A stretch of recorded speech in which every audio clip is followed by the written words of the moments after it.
हरिओम सर्वेभ्यो नमो नमः।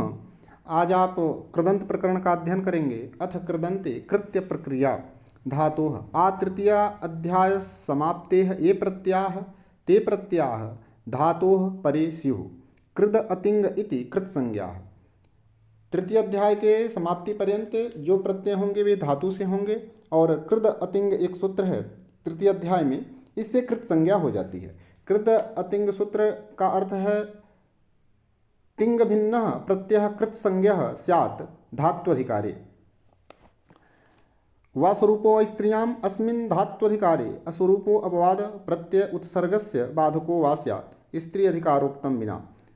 इस धातु के अधिकार में अस्वरूप जो अपवाद प्रत्यय हैं वह उत्सर्ग मीन्स सामान्य का बाधक होते हैं स्त्री अधिकार को छोड़ करके। कृत्या णौल त्रिचौ इत्यतः प्राक कृत संज्ञा स्युः। णौल त्रिचौ इस सूत्र के पहले पहले कृत संज्ञा होती है। कर्तरि कृत कृत प्रत्यय कर्तरि स्यात्। कृत प्रत्यय जो होंगे वे कर्ता से होंगे।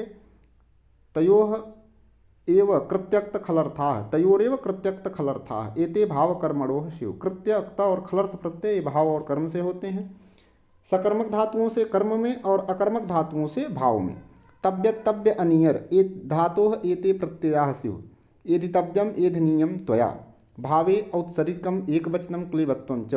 तो त्वया एधनीयम त्वया एधितव्यम ये भाव में प्रत्यय हुए हैं क्योंकि एध धातु जो है अकर्मक होती है।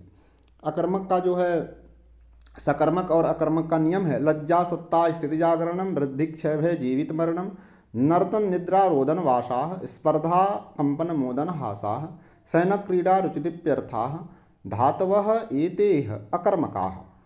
इन अर्थ वाली जो भी धातुएं होंगी वे धातु जो है अकर्मक कहलाती हैं। तो अकर्मक धातुओं से आप भाव में प्रत्यय करेंगे और सकर्मक धातुओं से आप कर्म अर्थ में प्रत्यय करेंगे।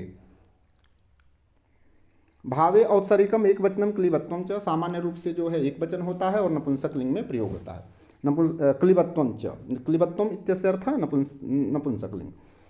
चेतव्यश्चैनीयो वा धर्मस्त्वया केलिमरूप संख्यानम पचेलिमाम आशाः पक्तव्या इत्यर्थ। भिदेलिमाः सरलाः भेतव्या इत्यर्थ। एक कर्मणि प्रत्यय कर्मणि प्रत्यय कृत्य लुटो बहुलम। बहुल क्या होते हैं समझिएगा। कृत्य लुटो बहुलम क्वचित प्रवृत्ति क्वचित अप्रवृत्ति क्वचित विभाषा क्वचित अन्यदेव विधिर्विधानम बहुधा समीक्ष चतुर्विधम बाहुलकम वदंती।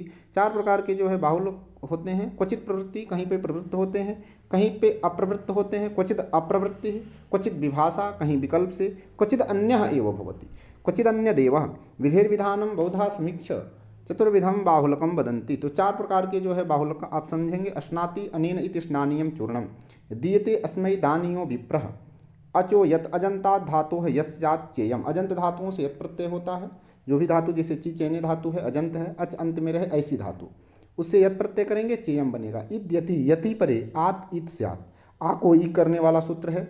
जैसे दा धातु है ग्ला धातु है तो इसको जो है आ को ई कर देगा यत के परे रहते। यति परे आत इत स्यात् देयम ग्लेयम पोर दुबधात पवर्गांताद अद उपधात यत स्यात्।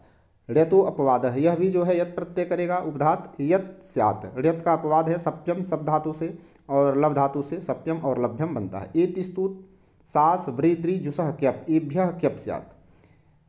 किससे किससे क्यप होगा तो एत स्तुत सास व्रीद्री जुसह क्यप एक क्यप प्रत्यय करने वाला सूत्र है।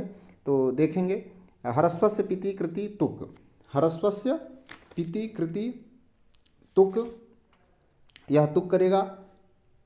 एति का मतलब जो है यहाँ पे इण धातु आप समझेंगे है ना। जो लिखा है एति तो इण स्तु सास व्री द्री जुसह क्यप इतने हैं। एति स्तु एति मतलब इण स्तु सास व्री द्री जुसह क्यप से क्या प्रत्यय करेंगे और हरस्वस्य पीति कृति तुक से तुक का आगम हो जाता है तो इत्यः और स्तुत्यः बनेगा।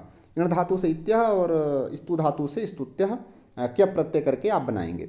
सासु अनुशिष्टौ सास इद्यंग हलोह सास उपधायाः ईत स्यात् अंगि हलादौ किंगिति कित कित के परे रहते किंगिति। शिष्यः और वृत्त्यः आदृत्यः जुस्यः इन सब में जो है सास अनुशिष्टौ धातु से आप करेंगे तो शिष्य बनेगा। कौन सा प्रत्यय हो रहा है ध्यान दीजिएगा क्या प्रत्यय हो रहा है। ठीक है शिष्य में कौन सा प्रत्यय क्या प्रत्यय। वृत्त्य में कौन सा प्रत्यय क्या प्रत्यय। आदृत्य में कौन सा प्रत्यय क्यप प्रत्यय। जुस्या में कौन सा प्रत्यय? क्यप प्रत्यय। किस सूत्र से? ए तिस्तु सास व्री द्रि जुसह क्यप। इंपॉर्टेंट इतना ही आपको महत्वपूर्ण याद रखना है परीक्षा के दृष्टिकोण से। मृजेर विभाषा, मृजेह क्यब वास्यात, मृजेह हाँ क्यब वास्यात मृज्यह बनेगा। इसमें भी जो है विकल्प से होता है, तो आगे और भी एक प्रयोग बनेगा। तो मृज्यह फिलहाल अभी यहाँ पे ध्यान देंगे, क्या प्रत्यय हुआ है? रि हलोर ण्यत, रिवर्णांताद हलंताच धातु ण्यत। हाँ, रि वर्णांत धातु से और हलंत धातुओं से ण्यत प्रत्यय होता है। रि हलोर ण्यत। कार्यम हार्यम धार्यम, 3 उदाहरण बनेगा। जैसे क्री धातु है, हृ धातु है और ध्री धातु है, तो इन धातुओं से जो है चूंकि ऋदंत है, तो ऋदंत होने से जो है क्या हो जाएगा? अड़यत प्रत्यय हो जाएगा। चजोह को घृण्यतो, चजोह कुत्वम साथ घितड़िति च परेज। चजोह कुत्वम, कुत्व करता है, कुत्व करने वाला सूत्र है। घित और ऋत के परे रहते तो ण्यत होता है, लकार की संज्ञा होती है, तो हाँ ण्यत और घिति, तो ण्यत प्रत्यय के परे रहते। मृजेर वृद्धि, मृजेरी को वृद्धि, सार्वधातुक आर्धातुक योह मार्ग्य।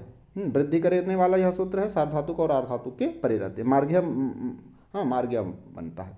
भोज्यम भक्षे, भोग्यम अन्यत। इस तरह से आपका कृत्य प्रक्रिया अब समाप्त हुआ। अब अगले प्रकरण में आप जो है पूर्व कृदंत का अध्ययन करेंगे। हरिओम।